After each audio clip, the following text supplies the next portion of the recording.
los conceptos de impermeabilización y revestimiento, así como el control de obra y aquellas instalaciones complementarias que son de vital importancia para dentro del túnel. Bien, dentro de lo que es la impermeabilización, pues se puede afirmar, y yo creo que con rotundidad, que las fases que se van a estudiar en este tema, hasta hace relativamente pocos años, digamos que tenían una implantación en los túneles bastante limitada. Y cuando digo bastante limitada, recalco bastante limitada.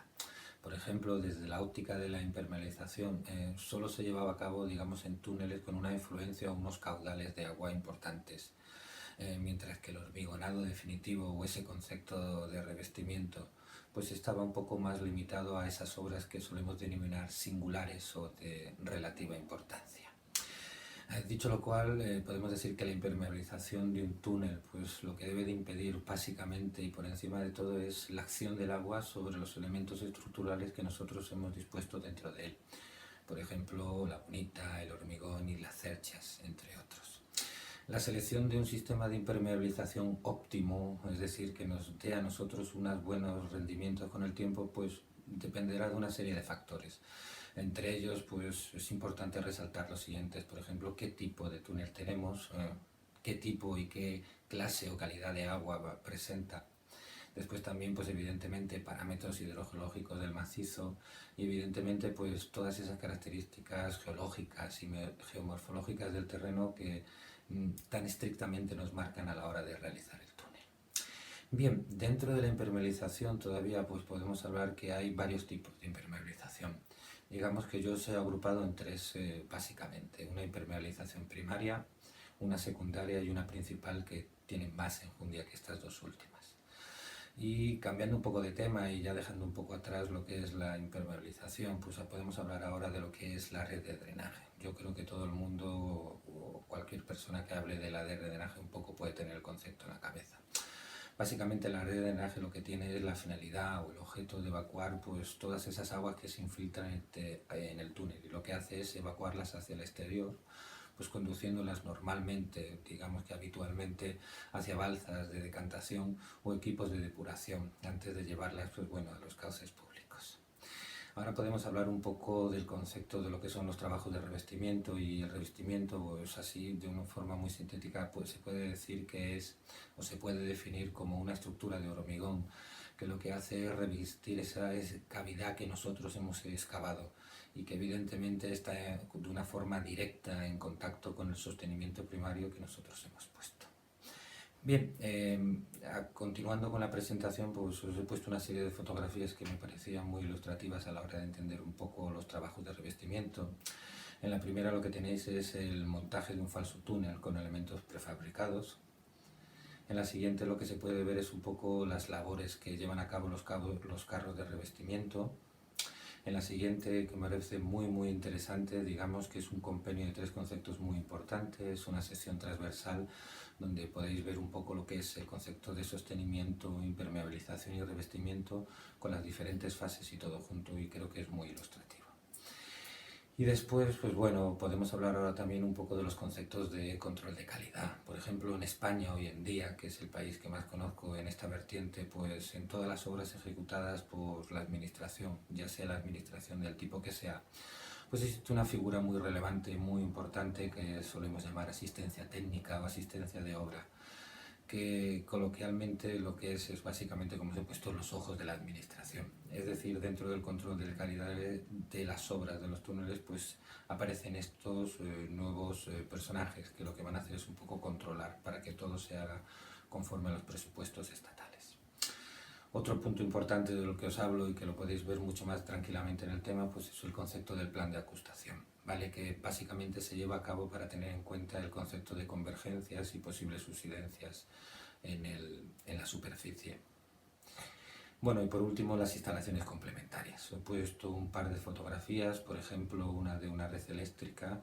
Después podemos tener también instalaciones complementarias desde el punto de vista de la ventilación. Y por último, pues bueno, podéis encontrar ahí una instalación dedicada a los mini polvorines. Un tema en el que veremos los conceptos de vibraciones por voladuras y el concepto tan importante de la seguridad de salud en las obras subterráneas. Bien, podemos empezar hablando un poco de lo que son los aspectos generales de las vibraciones.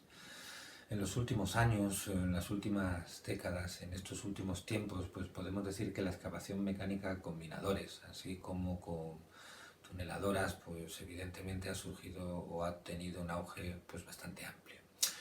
No obstante, me gustaría añadir a mí que los métodos de excavación mediante perforación y voladura siguen siendo muy utilizados. Si bien uno de los principales inconvenientes que presentan, y yo creo que, bueno, pues que es a simple vista lo que voy a decir, es la afección que tienen esas voladuras sobre el macizo circundante. Bien, ¿qué son las vibraciones o qué generan sobre este macizo circundante? Pues bueno, las vibraciones que se generan como consecuencia de la detonación de una pega, evidentemente, se transmiten a través del macizo rocoso en forma pues de ondas, desplazándose pues de una manera digamos radial a partir de ese punto u origen de la detonación a toda la zona que tiene alrededor. Entonces esto lo que va a hacer es va a generar una serie de tensiones alrededor de la zona donde yo he tenido esa pega. Bien, al decir también que el fenómeno de vibración a través de un macizo pues se suele manifestar de dos formas distintas al atravesar cualquier partícula del entorno. Podemos decir que una de ellas es la propagación o transmisividad de la vibración a través del medio, y la otra, pues al fin y al cabo, es el movimiento que dicha propagación induce pues sobre las partículas. En función de esas formas que acabamos de hablar, pues se pueden diferenciar dos tipos de velocidades muy importantes y a tener en cuenta. Una primera velocidad que sería la velocidad de propagación de las ondas dentro de ese macizo, y después también el concepto de la velocidad de la partícula. Siguiendo un poco con el tema de las vibraciones, se puede decir de forma genérica que el nivel de vibraciones recibido en un punto, en una zona concreta, expresado siempre como ese valor de velocidad de vibración, pues siempre es función directa de dos factores. Un primer factor que sería la carga del explosivo empleado, que solemos decirle Q, y la inversa de la distancia, que es otro factor muy importante, y la distancia le vamos a llamar C.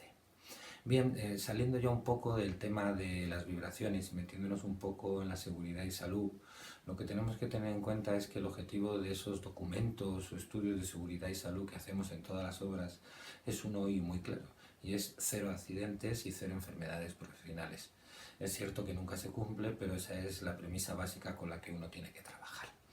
Dentro de lo que es la actividad preventiva de una obra subterránea o un túnel, pues vamos a tener, por ejemplo, pues riesgos específicos, depende de la zona donde nos encontremos o de la labor que se esté llevando a cabo. Pero también vamos a tener una serie de riesgos de carácter general. Por ejemplo, pues uno muy común, la inhalación de gases o accidentes provocados por la voladura, caídas del personal, pues por ejemplo, del mismo nivel o de distintos niveles, caerse de una máquina, por ejemplo. El ruido también es otro factor muy importante a tener en cuenta, y no olvidar el polvo que siempre está ahí dentro de la construcción de los túneles. Otro factor importante a tener en cuenta dentro de la actividad preventiva pues siempre es la formación de los trabajadores. Siempre hay que elegir al personal pues más adecuado, y a ese personal pues después se le impartirá una serie de cursillos de formación desde el punto de vista de primeros auxilios y socorrismos. Bien, y eso nunca lo tenemos que tener en cuenta, porque la formación y la información dentro de lo que son estos documentos de seguridad y salud es una parte muy importante. Y por último, pues también podemos hablar de dos conceptos que hoy en día están muy de moda.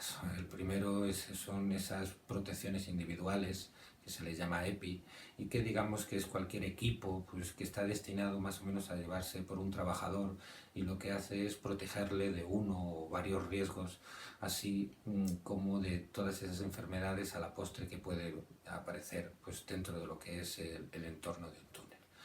Y el más importante de ellos, y es la finalización de este tema, pues bueno, que esas son protecciones colectivas.